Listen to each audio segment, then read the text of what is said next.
Hello दोस्तों, एक बार फिर से स्वागत है आपका हमारे YouTube चैनल पर। सीटेट एग्ज़ाम 2021 को लेकर काफ़ी महत्वपूर्ण वीडियो हम आपके लिए लेकर आ रहे हैं। इस सीरीज़ में 21 दिसंबर को जो एग्ज़ाम हुआ था उसके क्वेश्चंस लेकर आए हैं। ईवीएस के और साइकोलॉजी के दोनों के क्वेश्चन मिलेंगे आपको। सीडीपी के क्वेश्चन हमने पिछले वीडियो में भी डाल दिए थे, कुछ आपको इस वीडियो में मिलेंगे और ईवीएस के क्वेश्चन मिलेंगे और उनके आंसर के ऊपर चर्चा करने वाले हैं। क्या उनका सही आंसर बोर्ड की बुक के अनुसार रहने वाला है, तो सभी प्रश्न आपको देखने को मिलेंगे। संपूर्ण पेपर के विश्लेषण की यहाँ पर चर्चा करने वाले हैं, तो वीडियो को लास्ट तक जरूर देखिएगा। यदि अभी तक आपने हमारे YouTube चैनल को सब्सक्राइब नहीं किया है तो प्लीज़ चैनल को जरूर सब्सक्राइब कीजिएगा। चलिए बात करते हैं सीटेट एग्ज़ाम 2021 की। जैसा कि आपको पता है कंटिन्यू एग्ज़ाम चल रहा है, काफ़ी क्वेश्चंस रिपीट हो रहे हैं, इसलिए आपको ये हमारे जो वीडियो हैं काफ़ी हेल्पफुल होंगे, क्योंकि 5 से 6 क्वेश्चन आपको रिपीट क्वेश्चन मिलेंगे। आपके जो सब्जेक्ट है 60 नंबर का ईवीएस आएगा, उसमें से 5 से 6 क्वेश्चन आपको रिपीट मिलेंगे। और यदि आप ये पूरे को देखते हो तो आपको 15 से 20 क्वेश्चन तो ऐसे इजी मिल जाएंगे जो हमारे वीडियोस के अंदर भी ही आपको उनके आंसर सुनने को मिल रहे हैं हर बार। चलिए देखते हैं कुडुक कहाँ की भाषा है, ये रिपीट हो चुका है। यदि आपने 16 तारीख वाला जो एग्ज़ाम का वीडियो देखा था तो उसके अंदर हमने आंसर बताया था, काफ़ी ईजी क्वेश्चन था। झारखंड का आंसर रहेगा। कुडुक कहाँ के लोगों की भाषा है? झारखंड के लोगों की भाषा होती है। चलिए नेक्स्ट क्वेश्चन की तरफ चलते हैं।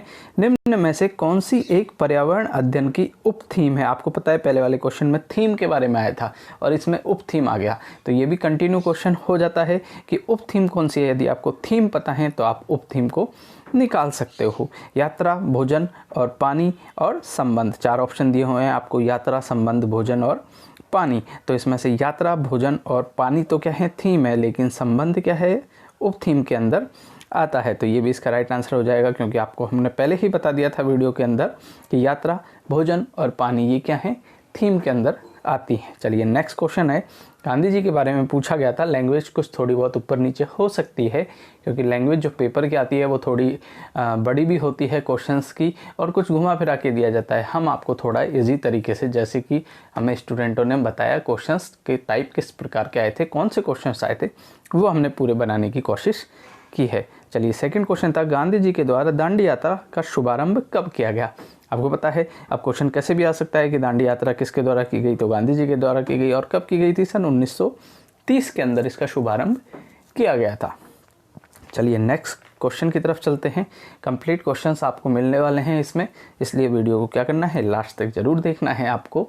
और यदि अब तक भी आपने सब्सक्राइब नहीं किया है तो प्लीज़ चैनल को सब्सक्राइब करना ना भूलें, बेल आइकन को जरूर प्रेस कीजिएगा। कंप्लीट आपको सीटेट के एग्ज़ाम के जितने भी क्वेश्चंस होंगे वो हम प्रोवाइड करवाने की कोशिश कर रहे हैं, पूरे आपको क्वेश्चंस मिलेंगे। तो सबसे पहले देखने के लिए बेल आइकन को जरूर प्रेस कीजिएगा। चलिए नेक्स्ट क्वेश्चन है, निम्नलिखित में से कौन सा सही है? आवास, ये है भोजन के ऊपर। काफ़ी क्वेश्चंस आ रहे हैं, भोजन के ऊपर आ रहे हैं, ये आपको ध्यान रखना है। भोजन के ऊपर आ रहे हैं, आवास के ऊपर आ रहे हैं और जीव जंतु के ऊपर आया है। ये तो फिक्स हैं और वो ही रिपीट हो रहे हैं, आगे पीछे के कुछ 1-2 लाइन चेंज हो रही हैं, बाकी question as it is repeat भी हो रहे हैं।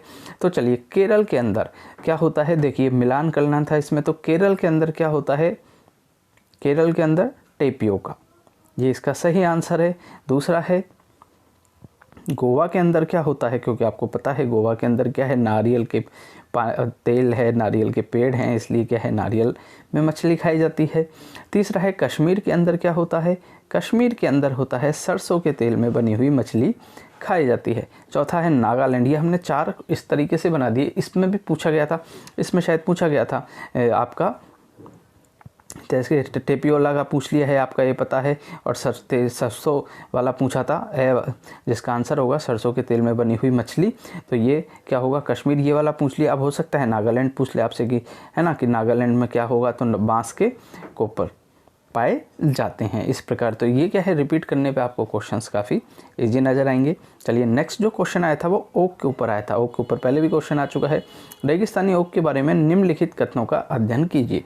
तो इसमें आपको बताना था सही कौन सा है और गलत कथन कौन सा है। नीचे लिखा हुआ है सही और गलत के बारे में बताना था। तो चलिए स्टार्ट करते हैं। ऑप्शन ए की तरफ, रेगिस्तानी ओक एक वृक्ष है जिसकी ऊंचाई हमारी कक्षा के कमरे की लगभग बराबर, अर्थात लगभग 4 मीटर होती है। जो क्लासरूम होते हैं आपकी, उसकी एक लंबाई कितनी होती है? लगभग 4 मीटर के आसपास होती है। तो वही इस पेड़ की लंबाई होती है। ये आपकी जो बुक है उसके अंदर ऐसे ही लिखे हुए मिलते हैं, इसलिए ये क्वेश्चन इसी तरीके से, तो ये बिल्कुल सही है। सेकंड है, इस वृक्ष की जड़ नीचे वृक्ष की ऊंचाई की लगभग 30 गुनी गहराई तक जमीन के भीतर जाती हैं जब तक कि पानी तक न पहुंच जाएं। तो इसकी जड़ें हैं जो काफ़ी गहरी होती हैं, जो कि पानी तक पहुंच जाएंगी, क्योंकि ये क्या है, रेगिस्तानी है। इसमें लिखा हुआ है रेगिस्तानी ओक के बारे में निम्नलिखित कथनों के बारे में। तो रेगिस्तान के अंदर आपको पता है पानी गहराई के अंदर ही मिलता है, इसलिए ये भी क्या होगा, सही होगा। इस वृक्ष के तने में पानी एकत्रित होता है, ये बात कॉमन है कि वृक्ष जो होते हैं उसमें अधिकतर सभी के अंदर तने में पानी पाया जाता है। इसके अलावा एक जो डी ऑप्शन है, यह वृक्ष अबू धाबी में पाया जाता है। तो ये ऑप्शन है, ये क्या है कि अबू धाबी में नहीं, ये राजस्थान में भी पाया जाता है। ये स्पेशल बोला गया है, लैंग्वेज कुछ अलग हो सकती है, अबू धाबी में ही पाया जाता है ना। तो क्या है, गलत होगा ये, क्योंकि ये तो राजस्थान के अंदर भी पाया जाता है। तो इसके ए और बी और सी ये 3 इसके सही होंगे। अब हो सकता है इनमें से ही आपको एक क्वेश्चन वापस मिल जाए नेक्स्ट एग्जाम में, क्योंकि घूम फिर के आएंगे। पेड़ पौधों के बारे में पूछ रहा है, घटपर्णी के बारे में पूछा था। घटपर्णी पौधा क्या होता है आपको पता है। घटपर्णी एक पौधा होता है जो कि जीव जंतुओं को खाता है, छोटे कीड़े मकोड़ों को खाता है। घड़ जैसी यानी कि घड़े जैसी उसकी संरचना होती है। गुजरात का निकटवर्ती राज्य, ये भी आपको याद रखना है। जो नक्शा है, जो मानचित्र होता है, उसमें से एक क्वेश्चन जरूर पूछा जा रहा है कि किसके आसपास में कौन कौन से राज्य हैं। तो एक बार आप जो भारत का नक्शा है, जो मानचित्र है, उसको ज़रूर देखिएगा। गुजरात का निकटवर्ती राज्य है option A Madhya Pradesh, Rajasthan, Karnataka. Option B है Rajasthan, Maharashtra, MP. Option C है महाराष्ट्र, गोवा और कर्नाटक। और ऑप्शन डी है केरल, कर्नाटक और राजस्थान। अब गुजरात का निकटवर्ती राज्य आपको पता है राजस्थान के पास में है गुजरात, और नीचे की तरफ राजस्थान के एक तरफ मध्य प्रदेश आ जाता है, दूसरी तरफ क्या आ जाता है, गुजरात आ जाता है। इसलिए ये आंसर इसका सही है। महाराष्ट्र को आप लगा सकते हो, क्योंकि अगर आपको नहीं भी पता तो, क्योंकि कर्नाटक क्या है, दूर होता है। गोवा कहाँ पर है, दूर है। कर्नाटक कहाँ पर है, दूर है। तो इससे आप लगा सकते हो, ये इसका राइट आंसर होगा। ठीक है, इस प्रकार यदि आप आइडिया से भी लगाओ तो भी आपको कुछ क्वेश्चंस के आंसर मिल सकते हैं।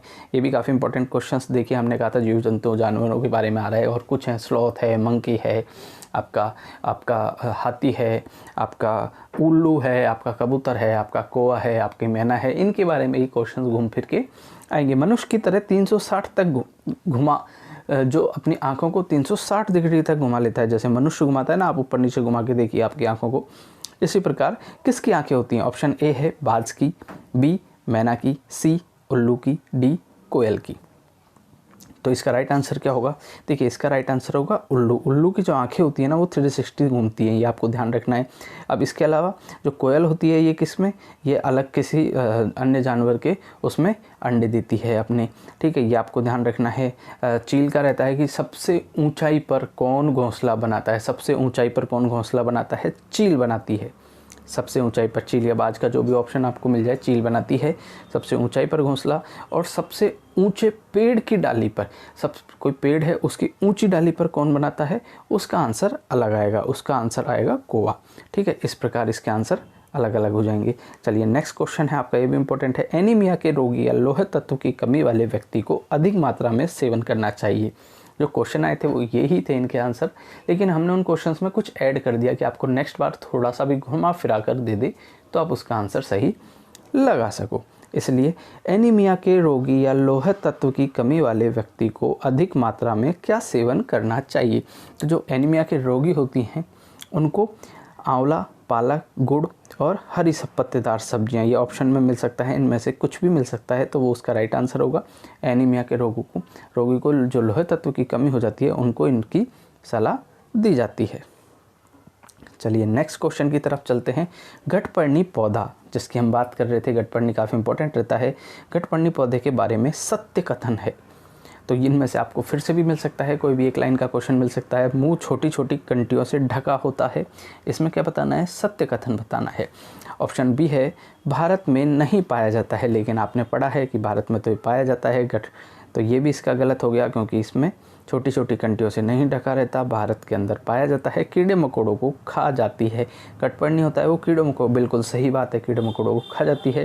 कीड़ों मकोड़ों को आकर्षित करने के लिए ध्वनि उत्पन्न करता है, ये गलत है। इसके अंदर क्या है, एक स्मेल आती है जिससे कि आकर्षित होते हैं। जैसे फूलों में आती है तो इंसान को अच्छे लगते हैं, रोज़ अच्छा लगता है, अन्य कोई भी फूल अच्छे लगते हैं। इसी प्रकार से ध्वनि नहीं होती, इसके अंदर क्या होता है, एक स्मेल आती है। तो इसका क्या आंसर सही होगा, सी इसका सही होगा। लिखने में अक्षमता क्या कहलाती है, ये आपको ध्यान रखना है कि ये जो भी डिसऑर्डर होते हैं इनमें से एक क्वेश्चन आ रहा है, तो सारे डिसऑर्डर देख लीजिएगा आप। लिखने में अक्षम, देखो लिखने में तो आंसर क्या होगा, ग्राफ। और पढ़ने में पढ़ना लिखना, आपको कैसे लिखता है, पढ़ना लिखना है ना, तो पढ़ाई के लिए लेक्सिया होता है ना, पढ़ाई के लिए लेक्सिया होता है और लिखने के लिए ग्राफिया आता है। आवाज़ के बारे में सही जानकारी, इसमें से भी आपको एक क्वेश्चन ज़रूर मिलेगा, किसी ना किसी के अंदर, हर पेपर के अंदर पूछा जाएगा, इसलिए हमने ये सभी आपके इसमें शामिल कर लिए हैं। काफ़ी इंपॉर्टेंट है आवाज़ के बारे में, इसलिए ज़रूर देखिएगा ये वाला। चलिए आवाज़ के बारे में क्या है, मनाली के अंदर कैसे आवाज़ पाए जाते हैं, यानी कि मनाली है उसके अंदर कैसे घर बने होते हैं। पत्थर या लकड़ी से बने ढालू छतों वाले घर होते हैं। राजस्थान का आपको पता है, राजस्थान के यदि आप निवासी हो तो राजस्थान में मिट्टी के घर होते हैं, छत नीम और कीकर की पाई जाती है। असम की बात करें तो बांस के खंभों पर बने ऊंचे ऊंचे घर होते हैं। असम में किस प्रकार के घर होते हैं, बांस के खंभों पर बने ऊंचे घर होते हैं। लद्दाख की यदि बात करें तो पत्थर के बने घर जिनकी फर्श छत लकड़ी की होती है, ये क्या है, लद्दाख का है। तो ये काफ़ी इंपॉर्टेंट है, इसमें से आपको एक क्वेश्चन ज़रूर मिलेगा, सभी पेपर में मिलेगा, इस पैटर्न पे आपको एक क्वेश्चन ज़रूर मिलेगा। और इसमें से क्वेश्चन आपको ज़रूर मिलेगा जंतुओं के बारे में, बाज हो सकता है, मैना, कोयल, उल्लू, कबूतर, कौवा, इनके बारे में ज़रूर मिलेगा, ये भी आप देख लीजिएगा। इसके अलावा आपको एक क्वेश्चन मैथ के अंदर मिल रहा है जो कि ट्रेन की चाल के बारे में पूछ रहा है। 7 बजे यहाँ पर थी 7 तारीख को, तो 10 बजे कहाँ पर होगी, इतने किलोमीटर चलने पर इसकी चाल क्या होगी, इस तरीके के, ये काफ़ी इंपॉर्टेंट है। नेक्स्ट वीडियो में फिर से हम काफ़ी क्वेश्चंस लेकर आएंगे। यदि अभी तक आपने हमारे यूट्यूब चैनल को सब्सक्राइब नहीं किया है तो प्लीज़ चैनल को कर लीजिएगा सब्सक्राइब। वीडियो पसंद आए तो लाइक और शेयर करना ना भूलिएगा। Thank you.